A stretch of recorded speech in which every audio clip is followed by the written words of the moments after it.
Assalamualaikum warahmatullahi wabarakatuh. Kembali lagi di channel Berita Mistis.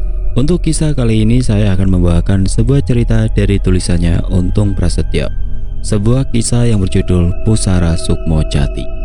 Sebelum kita lanjut ke ceritanya, bagi teman-teman yang belum mengikuti cerita sebelumnya dari kisah ini, nanti teman-teman bisa kunjungi link yang nanti akan saya sertakan di kolom deskripsi.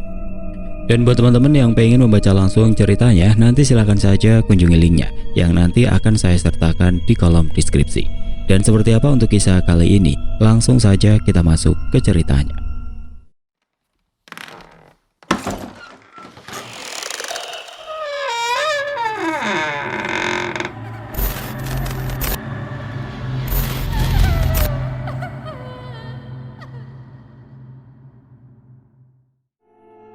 Setelah membantu keluarga Mas Dedi dan Mbak Mita membebaskan keluarga mereka dari jerat penguasa Buana Wisa, akhirnya aku harus kembali dihadapkan dengan situasi sulit.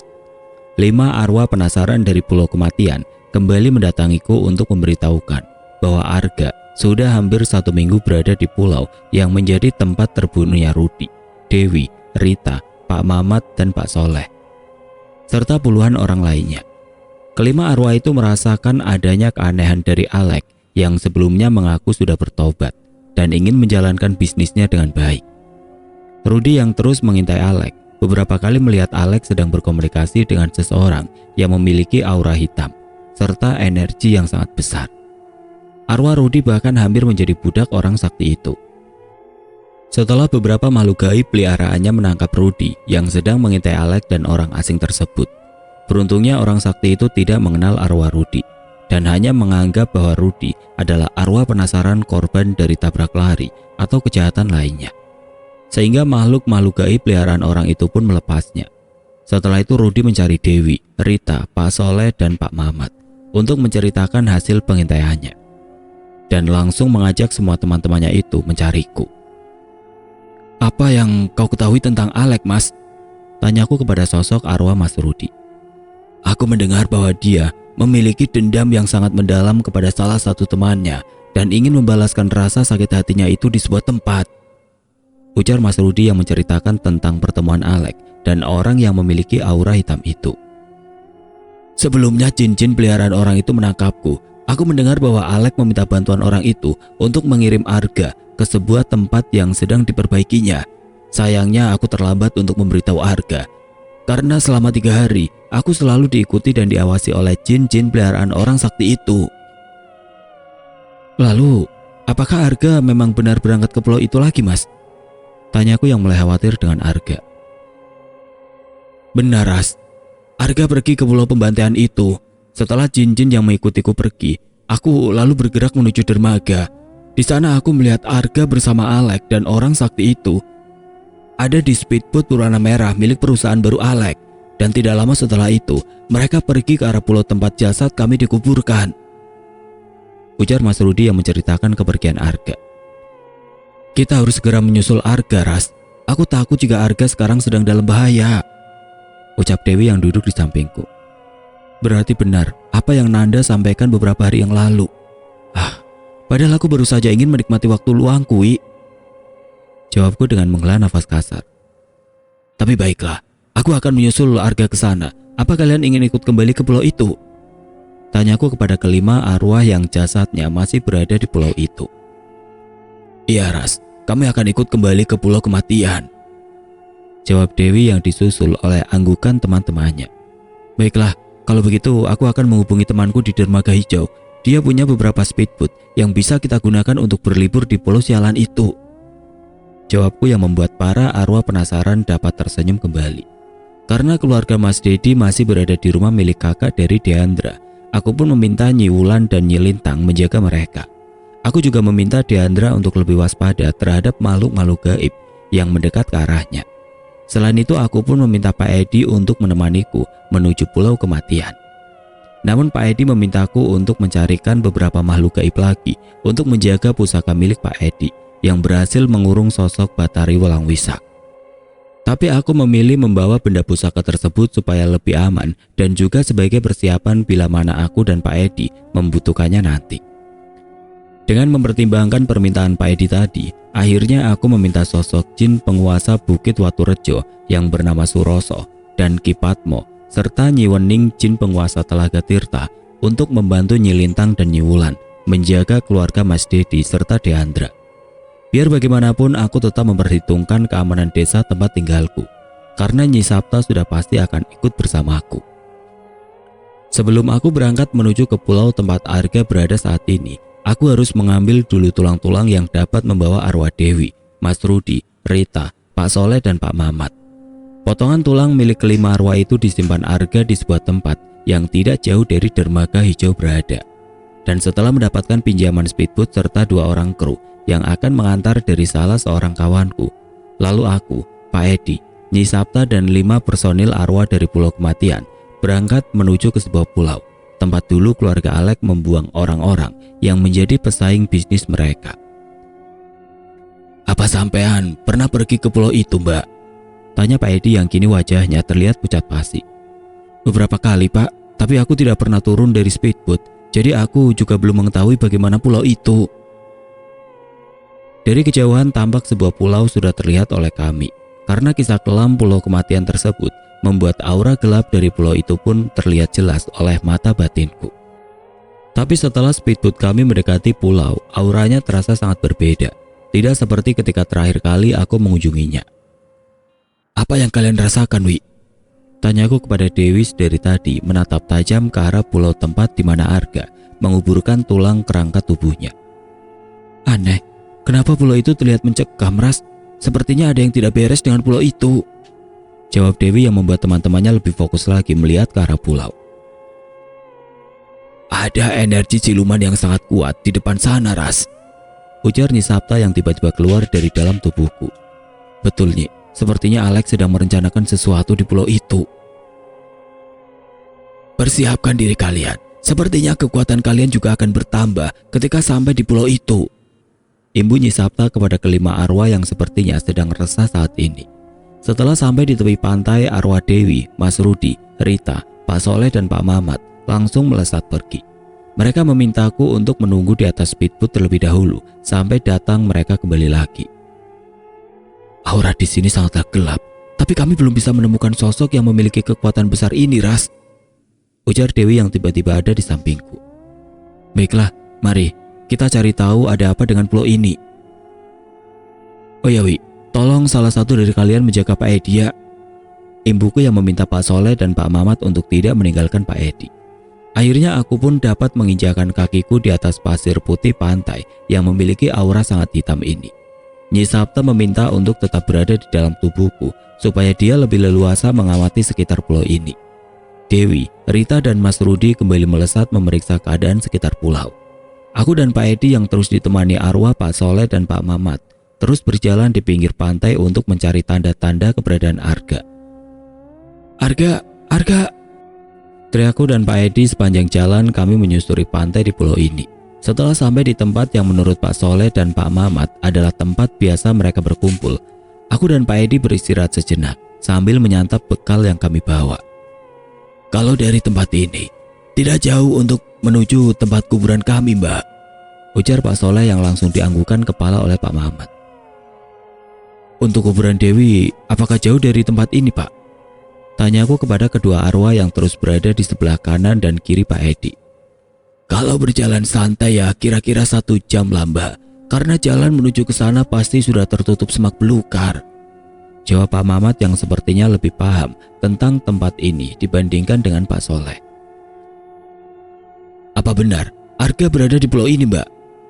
tanya Pak Edi yang sepertinya ragu akan keberadaan Arga di sini. "Aku belum dapat merasakan energi milik Arga, Pak. Entahlah apakah dia ada di sini atau..." Belum sempat aku melanjutkan kata-kataku, tiba-tiba Dewi muncul dengan wajah pucat dan sakit. "Cepat kalian pergi dari tempat ini, Ras. Di tempat ini sudah dijaga puluhan jin yang memiliki kekuatan hebat. Saat ini Rita dan Rudi sedang bertarung melawan jin-jin hitam yang ingin menangkap kami," ujar Dewi terlihat sedang kebingungan.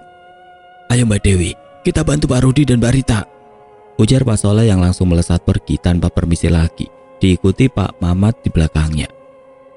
"Sebaiknya kita merencanakan sesuatu dulu, Wi. Aku tunggu kalian di speedboat. Jangan memaksakan diri kalian untuk menghadapi makhluk-makhluk gaib itu. Ujarku yang segera mengajak Pak Edi untuk kembali ke atas speedboat. Untuk mempersingkat waktu, aku pun menggunakan sebuah ilmu yang aku pelajari dari Ki Sabda untuk membawa Pak Edi kembali ke atas speedboat. Pak Edi yang sudah dapat mengetahui apa yang aku pikirkan, segera memejamkan kedua matanya sebelum aku menyentuh pundaknya. Sesaat kemudian kami pun sudah berada di atas speedboat kami. Aku meminta kepada kedua orang kru speedboat untuk bersiap pergi dari tempat kami berada. Dan ketika kelima arwah itu sudah berada dalam speedboat, Mas Hendy yang bertugas menjadi juru kemudi pun segera meluncur menjauhi pulau. Terlihat beberapa jin dengan kekuatan tinggi ingin mengejar kami. Tapi karena keterbatasan ilmu mereka, akhirnya mereka pun kembali lagi ke pulau sialan itu. Kita kembali ke dermaga, Mas, pintaku kepada Mas Hendy. Aku pun memilih kembali ke dermaga hijau untuk menanyakan apa yang ditemui arwah Dewi, Rita, dan Mas Rudi di tengah hutan pulau sialan tadi. Beruntung kita segera pergi dari pulau itu, Ras. Tanpa rencana matang, kita hanya akan menjadi makanan empuk dari makhluk-makhluk di tempat itu, ujar Nisapta yang juga merasakan adanya kekuatan besar di pulau tersebut. Sebaiknya kita cari Alek dulu saja, Nyi, balasku yang merasa mulai kesal. Karena sepertinya aku telah masuk dalam perangkap Alek dengan begitu mudahnya. Apa yang kalian temui di dalam hutan tadi, Mas? Tanyaku kepada sosok arwah Mas Rudi yang hanya diam termenung dari tadi. Puluhan jin yang entah datangnya dari mana. Benar seperti katamu tadi, Ras. Kau sudah dijebak Alek untuk pergi ke pulau itu, dan permainan orang sakti yang membantu Alek sangatlah licin, jawab Mas Rudi yang sepertinya masih memikirkan sesuatu. Puluhan jin tadi sepertinya memang berniat untuk menangkap kita, Ras. Sesampainya di dermaga, apakah kalian bisa segera mencari Alek, Wi? Tanyaku kepada Dewi dan yang lainnya. Biar kami saja yang mencari bocah sialan itu, Mbak Saras, ujar Pak Mamat yang pandangannya menuju kepada Pak Soleh dan Rita. Baiklah, Pak, tolong segera kabarkan kepada kami jika kalian sudah menemukan keberadaan Alek. Ketika speedboat mulai merapat ke dermaga, aku pun lebih dahulu turun dan menginjakan kaki di atas jembatan kayu yang menjadi tempat berjalan menuju ke sebuah gudang milik Rama. Seorang kawan lamaku yang meminjamkan speedboat ini, Mas Hendy yang tadi mengemudikan speedboat, terlihat terburu-buru dan segera mengajakku untuk menemui Rama. Menurut Mas Hendy, dia menerima pesan singkat dari Rama kalau saat ini Rama sedang mengalami sakit yang sangat aneh. Sekarang Rama berada di mana, Mas? Tanyaku yang juga memiliki firasat buruk terhadap Rama. Dia berada di belakang bangunan gudang itu, Mbak, jawab Mas Hendy sambil menunjuk ke sebuah bangunan besar di depan kami. Kami pun lalu berlari ke arah bangunan yang dimaksud oleh Mas Hendy. Tapi rupanya langkah kami harus terhenti karena saat ini kami sudah dikepung oleh beberapa banaspati yang langsung mengarahkan bola-bola energinya ke arah kami. Tanpa aku perintah lagi, Nyi Sapta lalu keluar dari dalam tubuhku dan membuat dinding gaib pelindung untuk melindungi kami dari serangan liar 4 banaspati yang Dari sini aku bisa mengurung 2 makhluk itu ke dalam pusaka ini, Mbak, ujar Pak Edi yang langsung menyiapkan ukiran kayu yang bernama Pusara Sukmo Jati. Baiklah, Pak, sisanya aku yang urus, jawabku yang langsung mengeluarkan energi murni milikku. Karena emosiku sudah berada di tingkat yang tinggi, aku tidak lagi merasa khawatir dengan bola-bola api yang semakin banyak mengelilingi kami. Aku pun lalu keluar dari dalam dinding pelindung milik Nyi Sapta dan langsung melemparkan energi murni yang sudah berada di genggaman kedua tanganku. Satu makhluk yang meremehkan kekuatanku pun terlihat berubah menjadi kepulan asap ketika makhluk itu tidak menghindari seranganku. Sementara satu makhluk lagi mulai terhisap ke dalam pusara Sukmo Jati milik Pak Edi. Adrenalinku kian terpacu membuatku sangat ingin mematahkan 2 makhluk menyeramkan yang tersisa. Tapi sayangnya makhluk-makhluk itu langsung pergi ketika melihat kedua teman mereka lenyap. Aku lalu menajamkan pandanganku ke arah gedung tempat Rama berada. Dan benar saja, aku mendapati sosok ular raksasa yang sedang melingkari gedung itu. Karena masih merasa sangat kesal, tanpa bertanya lagi aku segera melemparkan seluruh energi yang sudah aku persiapkan untuk menghancurkan banaspati tadi. Ketika energi murni milikku tepat mengenai tubuh ular raksasa yang sedang lengah itu, dan seketika tubuhnya menghilang dari pandanganku. Tidak aku pedulikan kemana perginya makhluk itu, karena saat ini aku harus segera menemui Rama untuk mengetahui keadaannya. Di sisi lain, Pak Soleh, Pak Mamat, dan Rita yang sudah mengetahui keberadaan Alek harus tertangkap oleh makhluk-makhluk peliharaan dukun sakti yang kini melindungi Alek. Beruntungnya Rita dapat lolos dari pasung Jiwo Lelono milik dukun itu dan langsung mengabari kami. Entah permainan apa yang saat ini sedang dimainkan Alek, tapi sepertinya ini bukan masalah biasa. Aku lalu meminta Nyi Sapta untuk mengobati luka yang dialami oleh Rita dan melihat Dewi serta Mas Rudi membawa Rita ke tempat yang aman. Tapi Mas Rudi menolaknya karena mereka berpikir bahwa tempat yang aman adalah ketika kami bersama-sama saat ini. Dan juga kami harus secepatnya membebaskan arwah Pak Soleh dan Pak Mamat sebelum mereka menjadi budak dari dukun sakti itu. Sesampainya di tempat Rama berada, aku melihat kondisi Rama yang sungguh mengenaskan. Kedua kaki Rama membesar dengan tiba-tiba hingga dia tidak bisa berjalan. Wajah Rama sangat pucat menahan sakit yang dirasakannya. Hingga beberapa kali dia tidak sadarkan diri. Mas Fahri yang sedari tadi sore bersama Rama pun menceritakan tentang Rama yang tiba-tiba menjerit kesakitan. Dan setelah itu, kedua kakinya membengkak hingga dia pingsan karena tidak mampu menahan sakit. Nyi Sapta lalu membuat dinding pelindung untuk mengurung kami semua. Hal itu aku minta supaya ketika jin yang sedang membuat Rama sakit keluar dari tubuhnya, kami bisa langsung menangkapnya. Sebelum aku mulai mengobati Rama, aku meminta Pak Edi mempersiapkan diri untuk menghadapi jin-jin yang akan keluar dari tubuh Rama. Setelah membuat rencana, aku pun segera memulai pengobatan Rama dengan menggunakan energi milik Nyi Lintang yang sudah aku pelajari darinya. Energi Tirta Mulia yang sama seperti milik Nyi Lintang pun segera menyerang jin yang berada di tubuh Rama. Dan tidak berselang lama, 4 sosok jin kerdil berambut panjang yang memiliki wajah menyeramkan dengan taring yang sangat panjang keluar dari dalam tubuh Rama. Mulut keempat makhluk itu terlihat sudah berlumuran darah karena mereka sudah menghisap darah dan energi milik Rama. Pak Edi yang dibantu arwah Dewi dan Mas Rudi lalu menangkap salah satu jin kerdil tersebut. Sementara Nyi Lintang mengurung ketiga jin lainnya di dalam dinding gaib yang tadi sudah dibuatnya. "Siapa yang mengirim kalian?" tanyaku kepada sosok makhluk yang rupanya hampir sama dengan sosok jenglot itu. Makhluk itu hanya menggeram tanpa menjawab pertanyaanku. Karena merasa sangat kesal, aku lalu mengeluarkan energi murni milikku yang membuat kedua tanganku merah menyala. "Cepat katakan, atau aku akan membuatmu mati perlahan," ujarku yang terus menatap tajam sosok jin kerdil itu. "Makhluk seperti ini, jika dimusnahkan tidak berarti apa-apa buat kita. Jika dilepaskan hanya akan menyusahkan orang lain saja. Sebaiknya biar saya kirim mereka ke dalam pusara Sukmojati saja, Mbak," ujar Pak Edi yang sepertinya sudah kehilangan kesabarannya. "Baiklah Pak, urus jin kerdil ini." Aku pun kembali fokus untuk mengobati Rama yang kini berangsur membaik dengan kedua kakinya yang sudah dapat digerakkan. "Semua sudah direncanakan oleh Alek, Ras.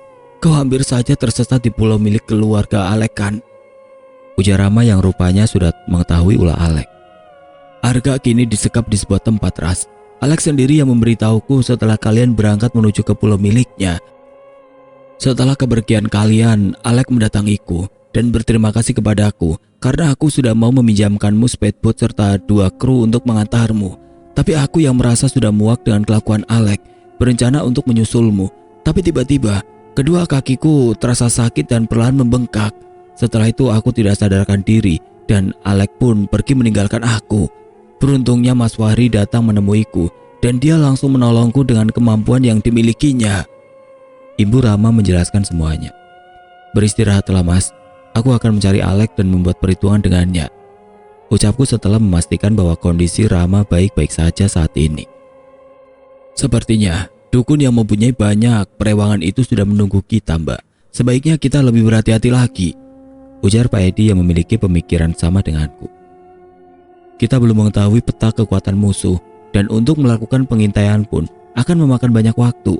Sepertinya saat ini adalah waktu yang tepat untuk kita kerahkan semua kemampuan kita, Pak," jawabku yang sedang memikirkan sebuah rencana untuk menghancurkan Alek.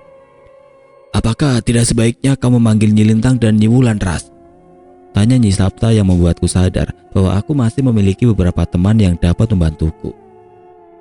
"Karena jika aku ingin melakukan pertempuran langsung, aku hanya bisa menjadi pelindungmu dan juga Pak Edi. Aku bisa membagi energiku untuk membuat kalian terhindar dari serangan langsung makhluk-makhluk yang menjadi lawan kita," imbu Nyi Sapta yang ternyata sudah memiliki rencana cukup baik. Baiklah Nyi, aku akan meminta Nyi Wulan dan Nyi Lintang untuk ikut bertempur malam ini. Seberapa banyak makhluk yang bisa sampean kurung di dalam pusara Sukmojati itu, Pak? Tanyaku kepada Pak Edi. Tergantung energi yang aku miliki, Mbak. Mungkin jika Nyi Sapta melindungi tubuhku dengan energinya, sekaligus bisa membantu menyalurkan energi miliknya ke dalam tubuhku, aku akan bisa memasukkan puluhan makhluk sekaligus. Jawab Pak Edi mantap. Kalau begitu, tolong kau lindungi dan beri energi tambahan kepada Pak Edi saja, Nyi. Biar aku bertarung terbuka melawan dukun yang menjadi pelindung Alek. Semoga tidak ada lagi pemilik ilmu gending Jawa kuno yang mampu membuatku merasa sakit seperti Kidalang. Ujarku yang disambut baik oleh Nyi Sapta dan Pak Edi. Nyi Lintang dan Nyi Wulan yang sudah hadir di antara kami pun langsung kuberi penjelasan singkat. Aku meminta kepada dua makhluk gaib kakak beradik itu untuk ikut bertempur langsung melawan makhluk-makhluk gaib yang ada di tempat Alek, serta membebaskan arwah Pak Soleh dan Pak Mamat. Untuk arwah Dewi, Mas Rudi, dan Rita, aku meminta mereka membereskan orang-orang yang menjaga Alek di tempatnya. Kami pun segera pergi ke tempat di mana Alek berada. Aku kembali meminta Pak Edi untuk memejamkan mata, karena kami akan melewati jalur singkat agar dapat segera tiba di sana. Edan, niat sekali Alek mengumpulkan demi-demi penjaga sebanyak itu, ujar Pak Edi yang terkejut ketika melihat tempat tinggal Alek kini dikelilingi puluhan makhluk gaib. Tadi tidak sebanyak ini, Ras, ujar Rita yang sebelumnya pergi ke tempat ini bersama Pak Soleh dan Pak Mamat. Bisa kita mulai, Pak? Tanyaku kepada Pak Edi yang langsung dijawab dengan anggukan kepala oleh Pak Edi. Tubuh Pak Edi yang sudah diselimuti energi milik Nyi Sapta kini memendarkan cahaya kuning keemasan yang menarik perhatian demit-demit yang berjaga mengelilingi rumah Alek. Dengan energi melimpah, kami berharap Pak Edi dapat dengan cepat mengurung makhluk-makhluk gaib itu ke dalam pusara Sukmojati. Dengan mantra khusus, Pak Edi mulai membuka kunci pusara Sukmojati. Kekuatan besar pun mulai keluar dari dalam kayu jati yang berukiran abstrak tersebut. Pusaran angin yang besar menarik setiap makhluk yang dilihat oleh Pak Edi. Entah sudah berapa makhluk yang masuk ke dalam kekuatan itu, karena cahaya yang keluar dari dalam kayu jati itu sungguh menyilaukan mata. Setelah Pak Edi selesai melakukan tugasnya, Nyi Lintang dan Nyi Wulan melesat masuk ke dalam rumah Alek. Dan benar saja di dalam rumah, aku sudah ditunggu oleh seorang dukun yang penampilannya sangatlah berwibawa. Sebelum menyerangku, dukun itu memintaku untuk bergabung bersamanya, membentuk kekuatan baru. Tapi aku menolaknya dan mulai menyerangnya. Sepasang keris berkekuatan tinggi langsung melesat ke arahku. Aku yang memang sudah mempersiapkan energi besar untuk melawan dukun itu, dapat dengan mudah menangkap kedua keris itu dan langsung menghancurkannya. Tapi hal yang tidak aku sangka, ada dua banaspati yang menyerangku dari belakang. Nyi Lintang yang sedang bertarung menghadapi jin-jin kerdil pun segera melesat membantuku bangkit. Dan kini ada dua makhluk bertubuh besar serta 4 makhluk kerdil yang ada di hadapan kami. Karena sudah kehilangan banyak energi, aku pun melakukan telepati dengan Pak Edi untuk segera menyapu bersih 2 banaspati dan 4 demit kerdil yang ada di hadapanku. Penglihatanku yang kini terhubung dengan Pak Edi membuatnya dapat dengan mudah menangkap makhluk-makhluk kuat itu ke dalam pusara Sukmojati. Dukun pemilik jin-jin dengan kesaktian tinggi itu pun terbelalak ketika makhluk peliharaannya hilang dengan sekejap tanpa menyisakan jejak. Ketika dukun itu ingin melakukan serangan berikutnya, Nyi Lintang segera melesat untuk mengunci energi milik dukun itu. Dan tanpa aku duga-duga, Nyi Wulan yang sudah menumbangkan lawan-lawannya langsung melesat ajian Cistirta Salaka yang membuat dukun itu terkapar. Kini tinggal Alek seorang diri menghadapi kepungan kami. Sementara Dewi dan Mas Rudi sudah berhasil membebaskan Pak Soleh dan Pak Mamat. Tubuh Alek gemetar hebat melihat arwah Dewi dan Mas Rudi yang ingin menyeretnya dari dalam kamar.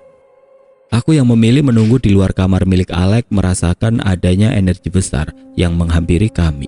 Tapi entah mengapa energi itu menghilang dengan cepat ketika Nyi Sapta mulai meningkatkan energinya. Alek yang sudah berada di hadapanku berkali-kali meminta maaf dan berjanji untuk tidak lagi melakukan hal yang seperti ini. Dia juga memberitahu kami di mana keberadaan Arga saat ini. Nyi Lintang dan Nyi Wulan pun segera melesat ke tempat yang dimaksud oleh Alek untuk memeriksa keadaan Arga. Dan aku juga langsung menelpon Rama agar Rama bisa mengirim orang untuk membebaskan Arga. Setelah memastikan Arga dalam keadaan baik, aku lalu memutuskan untuk memberi Alek pelajaran dengan mengurung sukmanya di dalam lukisan kecil yang sudah disiapkan oleh Pak Edi. Alex, sang penerus bisnis gelap keluarga Gunawan pun kini dalam kondisi gangguan jiwa. Semua itu aku lakukan demi menjaga orang-orang yang aku sayangi agar tidak terluka oleh semua tindakan Alex. Setelah dapat bertemu lagi dengan Arga, aku pun kembali ke desa untuk membantu Sinta menghilangkan kutukan dari Batara Walangwisa. Untuk menghilangkan energi Batari Walangwisa, diperlukan kesabaran lebih, mengingat penguasa Buanawisa itu masih hidup dan masih mencoba untuk keluar dari pusara Sukmajati. Di sisi lain ada usaha untuk merebut pusara Sukmajati milik Pak Edi. Daryata atau yang lebih dikenal dengan nama Ki Dalang adalah orang yang memiliki ilmu kanuragan dengan kesaktian yang sangat luar biasa. Dia adalah salah satu orang yang sangat disegani dalam dunia perdukunan. Tapi saat ini kondisi Ki Dalang terlihat sangat memprihatinkan sejak dia dan Mbak Jarot ditemukan oleh pihak keluarga dan murid-muridnya di sebuah rumah sakit jiwa. Ki Dalang hanya duduk diam dengan tatapan kosong sepanjang hari. Dia tidak lagi mengenali orang-orang di sekitarnya. Bahkan dia sendiri tidak tahu siapa dia yang sebenarnya. Beruntungnya keluarga dari Ki Dalang masih mengurusnya dengan baik dan memperlakukan Ki Dalang sebagaimana mestinya. Ki Dalang mempunyai dua anak yang bernama Arjiman dan Antari. Selisih usia Arjiman dan Antari terbilang cukup jauh, sehingga Arjiman lebih tahu tentang siapa sosok ayahnya yang sebenarnya.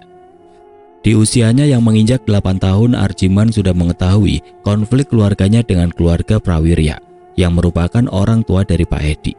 Arjiman tahu kalau dalam konflik itu, orang tuanya lah yang bersalah karena menginginkan sebuah benda pusaka milik keluarga Prawirya.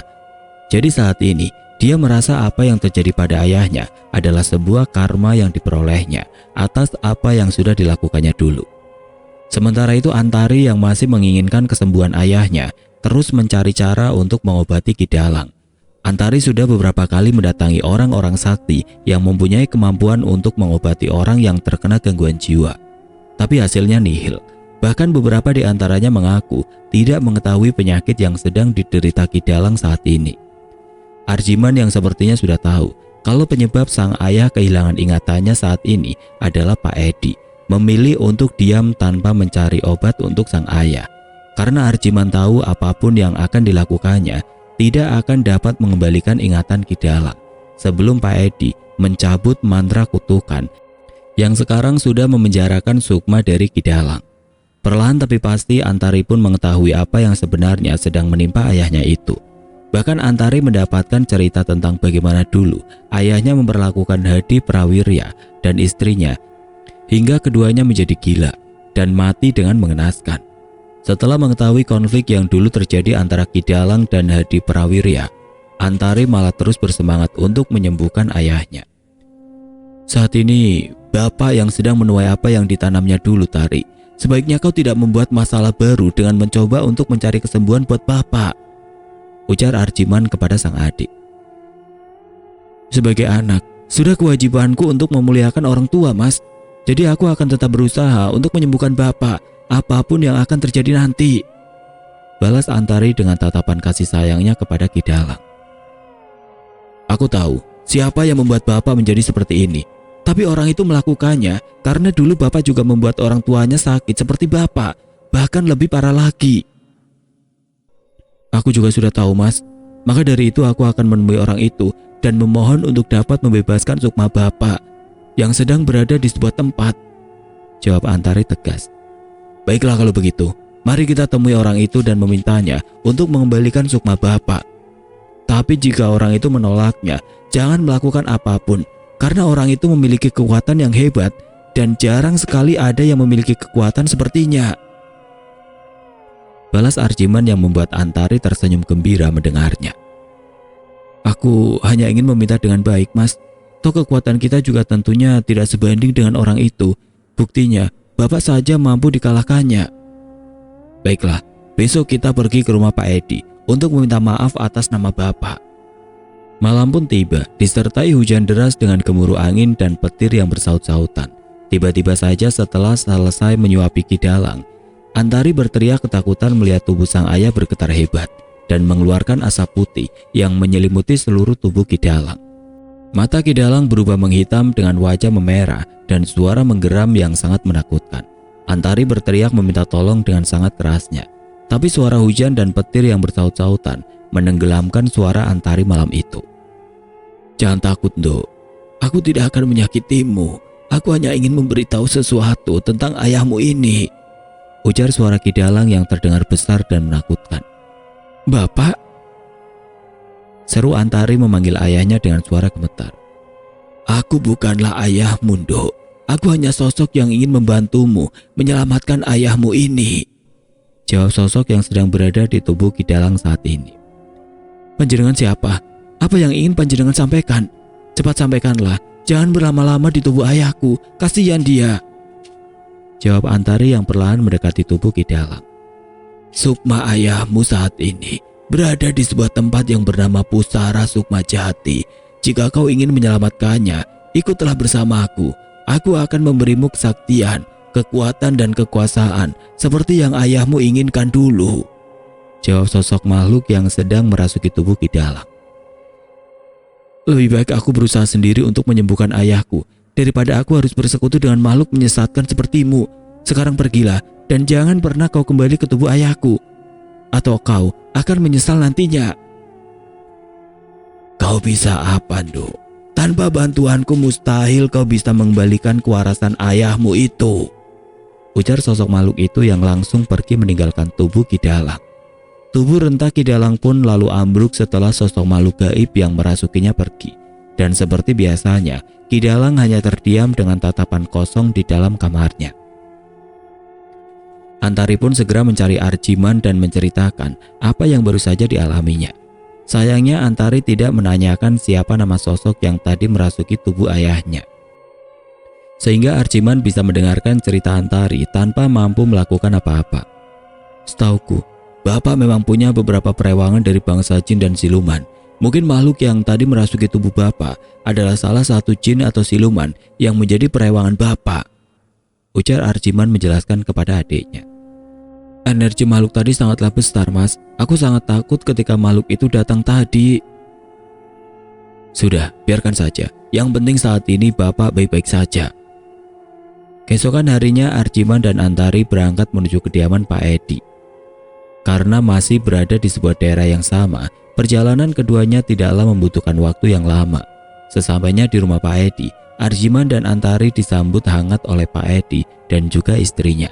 Pak Edi terlihat begitu ramah menerima tamu yang sudah diketahuinya bahwa tamu itu adalah anak dari orang yang sangat dibencinya. Oke teman-teman, sampai di sini dulu ceritanya. Nantikan kelanjutan kisah ini di video berikutnya. Agar tidak ketinggalan, klik tombol subscribe channel ini dan nyalakan lonceng notifikasinya. Wassalamualaikum warahmatullahi wabarakatuh.